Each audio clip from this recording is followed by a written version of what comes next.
Wisdom tooth ഇല്ലെങ്കിൽ impacted ആയിട്ടുള്ള ഒരു ടൂത്ത് ആണ് ഇപ്പോൾ മിക്ക ആളുകളിലും കണ്ടുവരുന്ന മെയിൻ ആയിട്ടുള്ള ഒരു പ്രോബ്ലം. ഈ പ്രോബ്ലത്തിനെ പറ്റിയാണ് നമ്മൾ ഈ വീഡിയോയിൽ ഡിസ്കസ് ചെയ്യുന്നത്. Hi, I am doctor Friya. Welcome back to my YouTube channel. ഇന്ന് നമ്മൾ ഡിസ്കസ് ചെയ്യാൻ പോകുന്നത് വിസ്ഡം ടൂത്തുകളെ പറ്റിയാണ്. ഇതിന്റെ ഏജ് ലിമിറ്റ് ഫസ്റ്റ് നമുക്ക് നോക്കാം. ഇത് ഒരു 17 to 25 ഇയേഴ്സിലാണ് ഈ ഒരു വിസ്ഡം ടൂത്ത് പ്രോപ്പർലി ഇറപ്റ്റ് ആയി വരുന്നത്. ചില ആളുകളിൽ അത് നേരത്തെ ഇറപ്റ്റ് ആകാം, ചിലർക്ക് അത് ലേറ്റ് ആയിട്ട് ഇറപ്റ്റ് ആയെന്നും വരാം. അവസാനത്തെ മോളാർ ഇല്ലെങ്കിൽ കട്ടപ്പല്ലിനെയാണ് നമ്മൾ വിസ്ഡം ടൂത്ത് എന്ന് വിളിക്കുന്നത്. ടോട്ടൽ 3 മോളാർസ് ആണുള്ളത്. അതിലെ ഏറ്റവും അവസാനം ഇറപ്റ്റ് ചെയ്യുന്ന പല്ലിനെയാണ് നമ്മൾ വിസ്ഡം ടൂത്ത് എന്ന് പറയുന്നത്. നോർമലി ഒരു പേഴ്സന്റെ മൗത്തിൽ 4 വിസ്ഡം ടൂത്ത് ആണുള്ളത്. മുകളിൽ 2 വശത്തായിട്ടും ഓരോ വിസ്ഡം ടൂത്തും, താഴെ 2 വശത്തായിട്ടും ഓരോ വിസ്ഡം ടൂത്തുമാണ് ഉള്ളത്. ഈ വിസ്ഡം ടൂത്ത് പലരുടെയും മൗത്തിൽ പല രീതിയിലാണ് ഇറപ്റ്റ് ആയി വരുന്നത്. Vertically, horizontally. ചില പല്ലുകൾ ബോണിന്റെ ഉള്ളിൽ തന്നെ സ്റ്റക്ക് ആവാനും ചാൻസസ് ഉണ്ട്. ഈ വിസ്ഡം ടൂത്ത് പുറത്തേക്ക് ഇറപ്റ്റ് ചെയ്തു വരാതെ ബോണിന്റെ ഉള്ളിൽ തന്നെ സ്റ്റക്ക് ആയിരിക്കുന്നതിനെയാണ് ഇമ്പാക്റ്റഡ് ടൂത്ത് എന്ന് നമ്മൾ പറയുന്നത്. ഈ ഇമ്പാക്റ്റഡ് ടൂത്ത് തൊട്ടടുത്ത പല്ലിന് ഉപദ്രവമോ അഥവാ നമുക്ക് പെയിനോ തരാത്ത വശം ഈ പല്ല് റിമൂവ് ചെയ്യേണ്ട ആവശ്യമില്ല.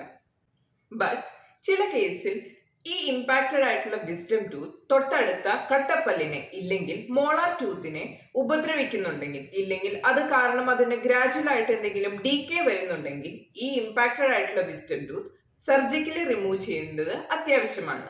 ഈ ടൈമിലാണ് ഒരു സർജന്റെ ആവശ്യം.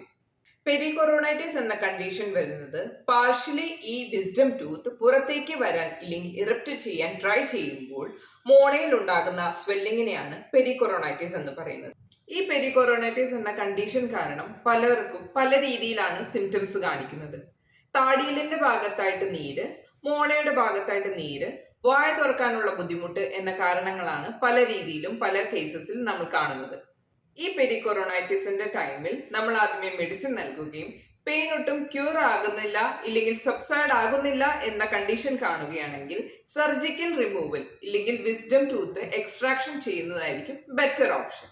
എന്തുകൊണ്ടാണ് പലരിലും ഈ വിസ്ഡം ടൂത്ത് പെയിൻഫുൾ ഇല്ലെങ്കിൽ ഇമ്പാക്റ്റഡ് ടൂത്ത് ആയിട്ട് വരാനുള്ള റീസൺ? അതിലെ ഏറ്റവും ഫസ്റ്റ് റീസൺ ആണ് അക്കോമഡേഷൻ. പല്ലുകൾക്ക് അക്കോമഡേറ്റ് ചെയ്യാൻ സ്പേസ് ഇല്ലെങ്കിൽ ഈ വിസ്ഡം ടൂത്ത് ഇമ്പാക്റ്റഡ് ടൂത്ത് ആയിട്ട് ഇല്ലെങ്കിൽ പെരികൊറോണൈറ്റിസ് ആയിട്ട് മാറാൻ ചാൻസസ് ഉണ്ട്. വിസ്ഡം ടൂത്തിന്റെ ഗ്രോത്തിന്റെ ടൈമിൽ ആംഗിൾ പൊസിഷൻ തെറ്റാണെങ്കിൽ ഇതൊരു ഇമ്പാക്റ്റഡ് ടൂത്ത് ആയി മാറാൻ ചാൻസസ് ഉണ്ട്. പിന്നെ വേറൊരു റീസൺ ആണ് ക്രൗഡഡ് മൗത്ത്. ഇനി നമ്മൾക്ക് ഈ വിസ്ഡം ടൂത്ത് ഇല്ലെങ്കിൽ ഇമ്പാക്റ്റഡ് ടൂത്ത് എങ്ങനെ സർജിക്കലി റിമൂവ് ചെയ്യുന്നതെന്ന് നോക്കാം. ആദ്യമായി ചെയ്യുന്നത് ഡോക്ടർ ആ പല്ലിന്റെ ഏരിയ ലോക്കൽ അനസ്തീഷ്യ തന്ന് മരവിപ്പിക്കുകയും അതിനുശേഷം ആ ഫ്ലാപ്പ് ഇല്ലെങ്കിൽ മോണയുടെ ഭാഗം ജസ്റ്റ് ഓപ്പൺ ചെയ്തതിന് ശേഷം പല്ല് 2 ആയിട്ട് റിമൂവ് ചെയ്യുകയും ചെയ്യുന്നതാണ് സർജിക്കൽ പ്രൊസീജിയർ. ഇതിനുശേഷം ഈ ഫ്ലാപ്പ് ഇല്ലെങ്കിൽ മോണ തിരിച്ച് തുന്നിക്കെട്ടുകയും ഇല്ലെങ്കിൽ സ്റ്റിച്ച് ഇടുകയും ചെയ്തതിന് ശേഷം ഈ പ്രൊസീജിയർ കംപ്ലീറ്റ് ചെയ്യുന്നതാണ്. സർജിക്കൽ പ്രൊസീജിയർ എന്ന് കേൾക്കുമ്പോൾ തന്നെ നിങ്ങൾക്കറിയാം, സാധാ ഒരു പല്ല് എടുക്കുന്നത് പോലെയല്ല. അതിൻ്റെതായിട്ടുള്ള നീരും പെയിനും കാര്യങ്ങളും ഉണ്ടാകാൻ ചാൻസസ് ഉണ്ട്. സോ ഡോക്ടർ പറയുന്ന രീതിയിൽ തന്നെ എക്സസൈസും ഐസ് പാക്ക് വെക്കുകയും അതിനനുസരിച്ച് മെഡിസിൻ കഴിക്കുകയും ചെയ്താൽ ഇതിൽ നിന്ന് പെട്ടെന്ന് റിക്കവറി ലഭിക്കും. വിസ്ഡം ടൂത്തിനെ പറ്റിയും വിസ്ഡം ടൂത്ത് എടുക്കേണ്ട ആവശ്യമുണ്ടോ എന്ന ക്വസ്റ്റ്യനെ പറ്റിയുള്ള ഉത്തരം ഈ വീഡിയോയിൽ നിന്ന് ലഭിച്ചു എന്ന് ഞാൻ വിശ്വസിക്കുന്നു.